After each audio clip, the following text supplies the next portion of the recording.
السلام علیکم، القائم چینل میں خوش آمدید۔ میں آج آپ کے لیے ایک نئی کہانی لے کر آیا ہوں اور کہانی کا عنوان ہے میں کیوں نہ اللہ سے مانگوں۔ میں کیوں نہ اللہ سے مانگوں۔ ایک بادشاہ شکار کرتے ہوئے کہیں دور نکل گیا۔ وہاں اس کی ملاقات ایک دیہاتی شخص سے ہوئی۔ اس نے عزت و کرام کا معاملہ کیا۔ بادشاہ نے کہا کہ میں بادشاہ ہوں، اگر تمہیں بھی کوئی ضرورت ہو تو دارالحکومت چلے آنا۔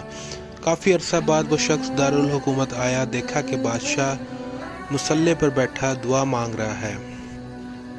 اس نے بادشاہ سے پوچھا، تم کس سے مانگ رہے ہو جبکہ تم خود بادشاہ ہو؟